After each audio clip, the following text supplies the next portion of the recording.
Hello, this is the Harboring Light. I'm Mary. I give a conservative perspective about the world around us. All right, feel free, feedback, shoot me emails, and that's the best way to reach out to me. But all the other ways of contacting me will be listed in this episode.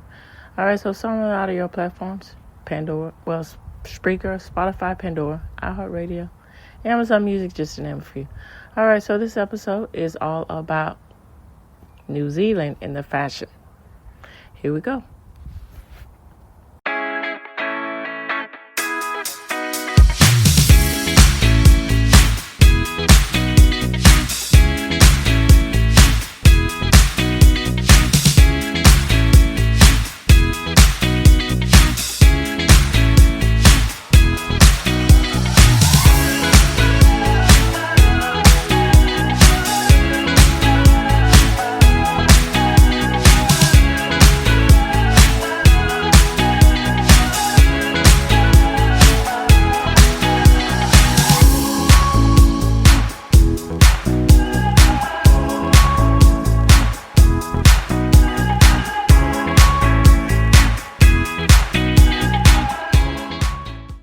Okay, so New Zealand fashion, my thoughts about that. So, essentially, with New Zealand fashion, I, see it as the best way I can equate it to me from my point of view. And I appreciate all the New Zealand listeners out there. Let me know what you think. It's casual, posh casual, sort of. And then also it goes into the same element of centering around the being connected to the environment and having clothes that are suitable for that. And so it's just interesting and very interesting when there's such a rich culture and a rich understanding, and that's a strong foundation in that, and to be said about the aspects of producing, wearing, and understanding that clothing needs to be suitable for your environment. It's not just a fashionable trend here. It's actually a strong lineage of history that is proof behind that, and there's reasons why. You just don't do it just because, again, with the trend, somebody says, oh, I want to be, impactful for the earth, so I think I have to do this. But you're not really understanding that it's more harm than good.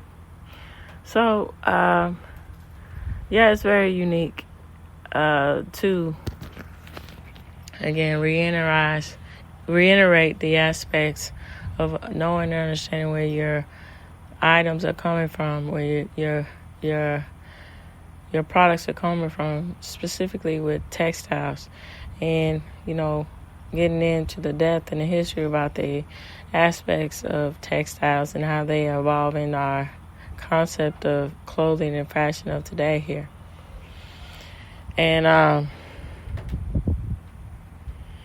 so with that being said, now I harsh on this a lot. Well, I'm not really harsh on it. I'm just saying it a lot. It can be unfortunate that it's just a way of reality when you have the aspects of ready to wear. And then with ready to wear, you get the aspects of excess here. And so that's a unique problem. That's to a first world issue. But, when that translates into other cultures, what does it actually mean here, And I think, there are different countries that try to combat that concept. But really with that concept, that's something that's just a collaborative input that's just going to take, a long process to get over that hump. And then it's one of those things that's, it's inevitable. People need what they need, and then that's also a sign of the times of, momentum of progress, that with that you get access, and then finding the balance within that. All right, so I'm going to get on to the responses about New Zealand history and fashion, and then extend out and wrap it up with an article. Here we go. All right, so AI generated response says, hold on, Katie. Says the history of New Zealand fashion reflects the country's colonial past and its unique cultural influences. So from the 1840s to the early 1900s, New Zealand's fashion was heavily influenced by international trends from London and Paris. With home sewing machines and dressmaking patterns becoming available from the 1850s onwards, in the late 19th century, feminist advocates for practical clothing for women promoting items like knickerbockers over more restrictive garments such as corsets and long skirts. So the early 1900s saw lacy feminine styles, which gave way to simpler and looser clothing in the 20s. New Zealand's fashion industry began to develop in the 40s, with designers gaining prominence both locally and internationally by the 2000s. Notable designers include Karen Walker, Trussell Cooper, Zam Spies, and World. For a detailed exploration of fashionable dress in New Zealand from 1840 to 1910, the book Dressed, Fashionable Dress of New Zealand of 1840 to 1910 by Claire Reganault is a valuable resource. So this book covers the creation of consumption and spectacle of fashionable dress during this period, highlighting the role of dressmakers and the influence of both British Empire trends and local cultural interactions.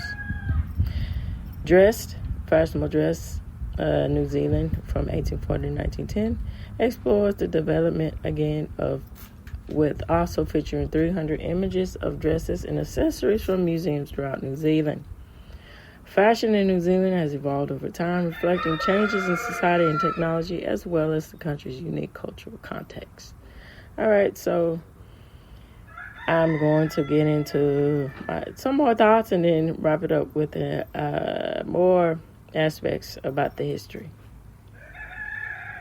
Okay, so that's quite interesting with the concept of feminism and the aspects of women being restrained with clothing and the concept of that. All right, so this is the point of view that I have with the concept of feminism here. So it's one of those things where, you have somebody that's, I guess, they mean well, but they're actually, they don't know. They just interject themselves where they shouldn't. So it's one of those things where, I guess, putting it mildly, being, blunt but polite about it at the same time. It's like, ask the people, ask the women, see what they say, get their point of view. Don't just, interject, which is unfortunate because, most people do that. They interject their own personal aspects about something without actually understanding or being aware of the reality of the situation these women are living in and so forth without, knowing. And so that's quite interesting how that notion changed the whole landscape of New Zealand fashion. And so, yeah, again, like I was saying with,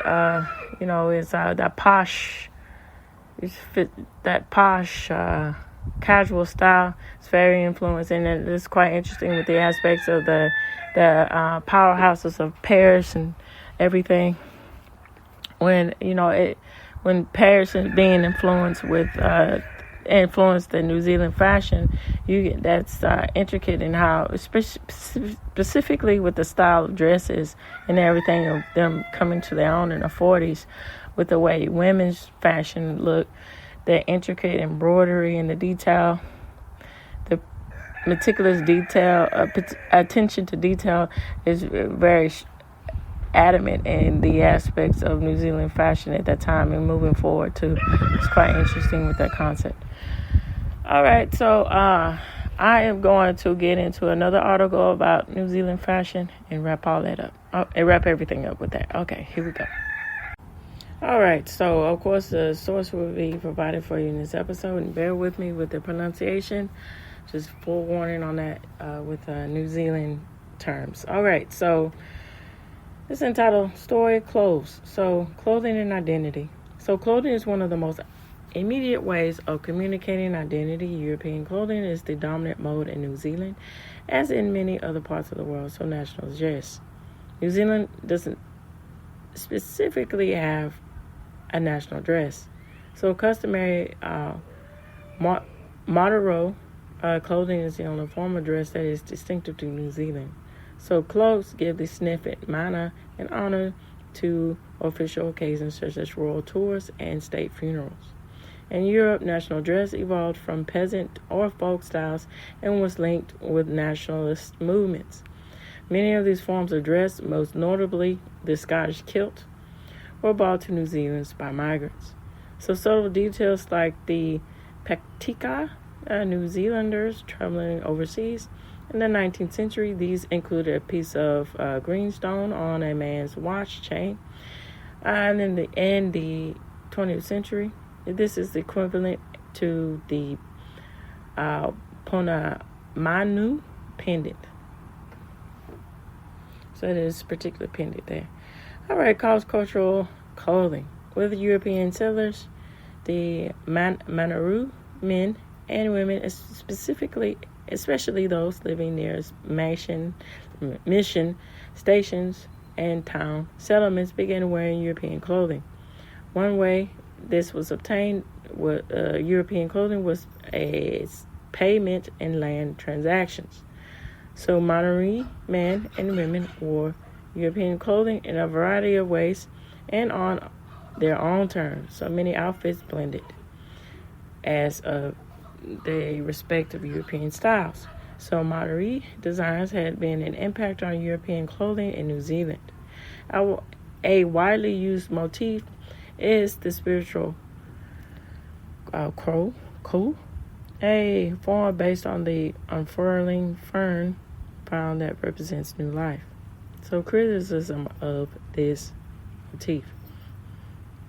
So the use of the Maori motifs on clothing has not been without criticism. So in 2010, academic Radhachari Tenahu spoke out against fashion designer Cooper's apparent lack of respect of the symbol and her busy and inelegant and new forms of Air New Zealand. The design was altered but still remained the Koru motifs. It's one of those things, you can't appease everything, and some people find outrage in anything. So it's one of those things. I think that's what I'm taking it and interpreting as. But, there's other, facts about that. But there you go. So Pacific clothing influence has also been apparent since the 70s. New Zealanders have sometimes worn colorful Samoan clothes, a wraparound length of printed fabric, to the beach. So by the 20th century, distinctive national and ethnic clothing was usually worn for special occasions such as weddings and funerals and national and religious days. With the dramatic increase in ethnic diversity in New Zealand, a great variety of everyday clothing today is non-European. So class distinction. Colonists dressed differently depending on their class. So in 1849, handbook for intending immigrants emphasized this plan. So hard-wearing flannel, cotton, rochet, and fastened garments for laboring men was established to that. So gentlemen, on the other hand, were advised to bring 72 dress shirts and 40 waistcoats. So this is entitled No Dandies to the Bush. So a colonist such as Edward Jurgenham Wakefield discovered that a dandy field appeared was of the little practical value in the bush. So new revivals look with evidence which the concept at a rough red woolen smock belt over a raw chic shirt without neck cloths, and duck trousers, and gasping with horror for my long hair, unshaven beard, and short black pipe, half hidden under the brim and rather dirty. So, from what I'm taking from this point of view and reading this, it's just saying the clashes in between social classes where, the commoner and then the elite, not understanding each other, not being able to relate to each other. They all have their disdain for one another and saying and dismissive attitudes about each other's attire and so forth. So that's quite interesting. So women who dressed above or beneath their station according to the old world values were treated with either tolerance or disapproval. So depending on the observer's attitudes, the cleanliness or dirtiness of clothing was also commented on. So tensions could occur in relations between servants and mistresses over matters of dresses. So in the 20th century, that is, class differences continued to be apparent in clothing. People were categorized as vulgar or cultured on the basis of personal appearance. Well-off people would have bespoke clothing made for them by dressmakers and tailors. People in more modest circumstances made their own clothing. Those living in poverty needed to find ways to make ends meet, particularly with unemployment rates they were skyrocketing. So sewing skills were crucial. The charitable and commercial trade in secondhand clothing was significant. Unwanted clothing and textiles were circulated within families and communities. So other identities. So group identities could be signaled through clothing choices. All right, so I'm going to go on to the aspects of, first, the categories of the other identities, subcultures here. So it starts out with gays, lesbians. So in the era in which sex between men was illegal, homosexuality men wore clothing that was only subtly different to that of their heterosexual counterparts, but that still allowed them to recognize one another. Some were meticulous in their attention to clothing. Others demonstrated a flair for color or style. Hairstyles such as peak at the nape of the neck and jewelry such as Pekingese rings could signal belonging. So some homosexual law reformed in 1986, allowing gay men to display their sexuality more openly. Some chose to do this by dressing flamboyantly. So lesbians also signaled their sexual identity through appearances with a number of choosing shorts, spunky haircuts, trousers, and flat shoes. Some activists wore T-shirts or badges with the lesbian slogan. From the 1990s, lipstick lesbianism was done more traditionally in feminine clothing. Religion. Religious beliefs have been signaled overtly or covertly using clothing. Special forms of clothing are in aspects of religious rituals, not just for the church hierarchy, but also for parishioners in some churches. Girls taking their first communion in the Catholic Church wear a white confirmation dress with a veil. Salvation Army officers wore military-style uniforms and caps. Members of Masonic and other lodges sometimes sport elaborate details, apparel with that. Age. People of different ages often wear different styles of clothing. So fashion tends to be youth-oriented and accordingly. So other men and women wear styles that were familiar to them, perhaps as a result of increased longevity throughout their own individual perspectives and challenges. All right, so this reaches the end of this this educational piece here, this researched piece here. And of course, I will provide this for you in this episode. So this reaches the end of the Harping Light. I'd like to know what you all think about this particular episode and the aspects of clothing, fashion, and identity. Reach out to me, and you will have those links provided for you. Tune in, turn up, and absolutely take care. Bye-bye for now.